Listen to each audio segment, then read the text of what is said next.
Student, कैसे हैं आप? उम्मीद करता हूँ आप सब खैरियत से होंगे।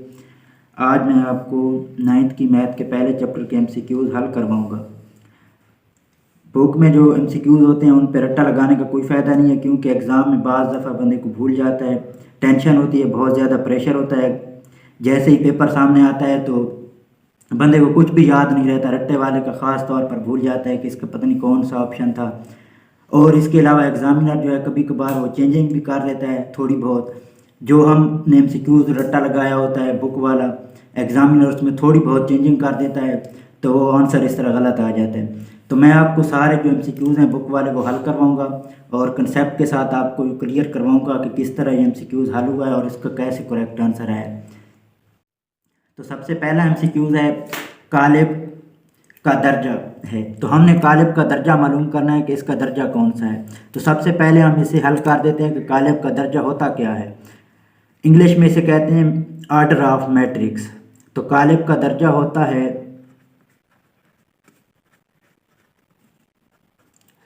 कितार, उसके बाद डैश, फिर बाई, फिर कॉलम। तो सबसे पहले आपने देखना है कि इसके अंदर कितारों की तादाद कितनी है, उसके बाद डैश लगा के बाई, फिर डैश, उसके बाद कॉलम। तो कॉलमों की तादाद और कितारों की तादाद आपको पता होना चाहिए। सबसे पहले देखेंगे कितारों की तादाद इसमें कितनी है, एक ही कितार है। तो सबसे पहले आ जाएगा एक, कितार की जगह एक आ जाएगा, उसके बाद डैश, फिर बाई, उसके बाद फिर डैश। तो कॉलम की तादाद कितनी है, दो कॉलम है इसमें, एक और दो। तो इसका जवाब आएगा 1/2। तो ये करेक्ट आंसर है, इसमें बी ऑप्शन है 1/2। उसके बाद दूसरा एमसीक्यूज़ है, उसमें उसने एक कालिब दिया है 2 का जज़र, उसके बाद 0, फिर 0 और 2 का जज़र। उसने कहा है कि ये कालिब की कौन सी किस्म है। तो सबसे पहले आपने एमसीक्यूज़ में देखना है, पहला ऑप्शन है सिफरी कालिब। तो सिफरी कालिब ये तभी होता है जब सारे अरकान सिफर होते हैं, लेकिन इसमें ये दो अरकान जो वतरी हैं ये सिफर नहीं है, तो इस तरह ये सिफरी कालिब नहीं है। उसके बाद आ जाता है स्केलर कालिब। तो बिल्कुल ये स्केलर कालिब ही है, क्योंकि इसके जो वतरी अरकान हैं वो एक जैसे हैं, तो ये स्केलर कालिब होगा। इसका करेक्ट आंसर स्केलर कालिब होगा। उसके बाद है वहदानी कालिब। तो वहदानी कालिब वो होता है जिसमें वतरी अरकान एक एक हो, इसमें एक एक नहीं है। मैंने ओल्ड बुक में देखा है, उसमें उसने बुक वाले ने ऑप्शन सी लिखा हुआ है। तो ऑप्शन सी जो है वो करेक्ट नहीं है, बल्कि स्केलर कालिब जो है वो करेक्ट है, क्योंकि इसके जो वतरी अरकान हैं वो एक जैसे हैं, लेकिन ये एक एक नहीं है, तो इसलिए ये स्केलर कालिब होगा, वहदानी कालिब नहीं होगा। तो नादिर कालिब क्या होता है, नादिर कालिब वो होता है जिसका मक्ता सिफर आता है। तो करेक्ट ऑप्शन बी है स्केलर कालिब। उसके बाद वो कहता है कि कौन सा दर्जा एक मुरब्बी कालिब का है। तो मुरब्बी कालिब कौन सा होता है, जिसमें कालमों और कितारों की तादाद बराबर हो। तो जिसमें कालमों और कितारों की तादाद बराबर होगी वही मुरब्बी कालिब होगा। तो इसमें हम देखते हैं कि कितारों की तादाद भी 2 है और कालमों की तादाद भी 2 है, तो पहला ऑप्शन ही करेक्ट है। उसके बाद 1/2 है, ये भी मुस्ततीली कालिब है। 2/1 ये भी मुस्ततीली है। 3/2 ये भी मुस्ततीली है। तो कौन सा दर्जा एक मुरब्बी कालिब का होता है, 2/2, ये करेक्ट। उसके बाद चौथा एमसीक्यूज है कि कालिब के ट्रांसपोज का दर्जा है। तो सबसे पहले हम इसमें कालिब का ट्रांसपोज मालूम कर लेंगे। तो कालिब का ट्रांसपोज, इसको मैं फर्जी तौर पर ए लिख रहा हूँ कि ए कालिब है। तो ए का ट्रांसपोज क्या होता है, कालिब का ट्रांसपोज होता है या तो आपने उसके कितारों को कालमों में तब्दील करना है या फिर कालमों को कितारों में। एक काम करना है, दोनों बेयक वक्त नहीं कर देने, वरना वही कालिब हासिल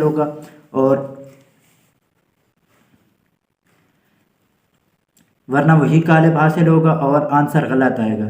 तो सबसे पहले हम इसका ट्रांसपोज मालूम कर लेते हैं। तो मैं पहले कितार को पहला कालम बना देता हूँ 2 1, उसके बाद दूसरी कितार को दूसरा कालम 0 1,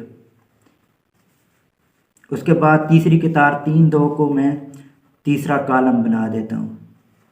तो इसका अब दर्जा कितना आया है, इसके ट्रांसपोज का दर्जा है, इसमें 2 कितारें हैं और 3 कालम हैं, तो इसका दर्जा कितना आया है 2/3।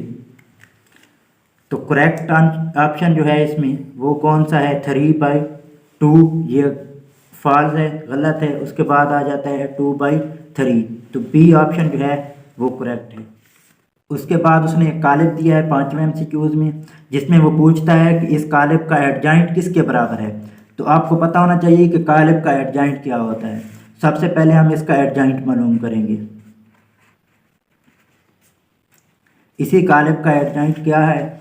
एडजॉइंट क्या होता है कि वतरी अरकान की जो है जगह तब्दील करें और गैर वतरी अरकान की अलामतें तब्दील करें। तो सबसे पहले मैं इसके वतरी अरकान की जगह तब्दील करता हूँ। -1 1, उसके बाद जो गैर वतरी अरकान है उनकी अलामतें तब्दील करनी है -2, और 0 के साथ माइनस वैसे भी नहीं आता। तो ये है इसका आंसर, करेक्ट आंसर। तो अब हम इसमें देखते हैं कि कौन सा ऑप्शन दुरुस्त है। -1 -2 0 1, तो पहला ऑप्शन ही इसमें करेक्ट है। उसके बाद 7वां MCQ है, जिसमें उसने माड दे दिया है। कालिब का माड की अलामतें साथ में लगा दी हैं। उसमें अरकान जो हैं 2 6 3 x हैं, और उनका जो हासिल है उसने कहा है कि ये 0 के बराबर है इसका जवाब। तो हमने मालूम करना है कि जो इसमें x पड़ा है इसकी वैल्यू क्या है, x किसके बराबर है। तो सबसे पहले हम हासिल कर लेते हैं इसका आंसर।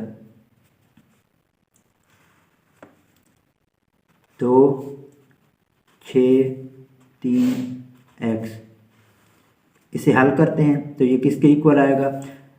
2 को x से ज़रब देंगे तो 2x आ जाएगा। उसके बाद 6 को 3 से ज़रब देंगे तो 6 3 18 आता है, लेकिन दरमियान में माइनस की अलामत, क्योंकि कालिब का मक्ता किसके इक्वल होता है, वतरी अरकान के हासिल ज़रब में से गैर वतरी अरकान के हासिल ज़रब को तफरीक करने से, इसलिए हमने माइनस की अलामत लगाई है। और ये किसके इक्वल है, ये है 0 की इक्वल। तो इसका आंसर क्या आ जाएगा, it means 2x is equal to 18, इधर माइनस हो रहा है इधर जाके प्लस हो जाएगा, दूसरी साइड पे जमा हो जाएगा, तो 18 आ गया है। इसके अलावा x इज इक्वल टू 18, 2 इधर ज़रब खा रहा है x के साथ, इधर जाके तकसीम हो जाएगा। 18 तकसीम 2 9 के इक्वल आते हैं। तो इसका आंसर क्या आया है, 9। तो करेक्ट ऑप्शन ए है।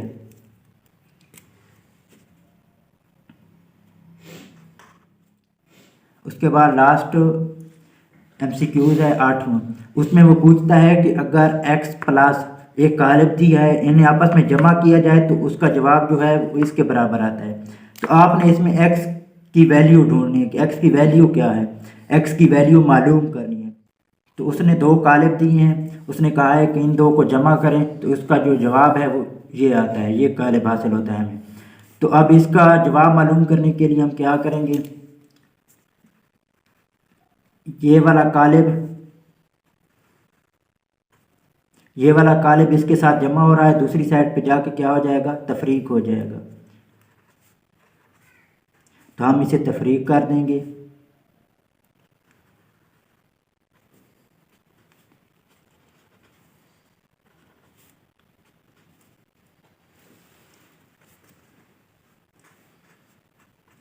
ये कालिब x के साथ इधर प्लस हो रहा था, दूसरी साइड पे जाके ये क्या हो जाएगा, माइनस हो जाएगा।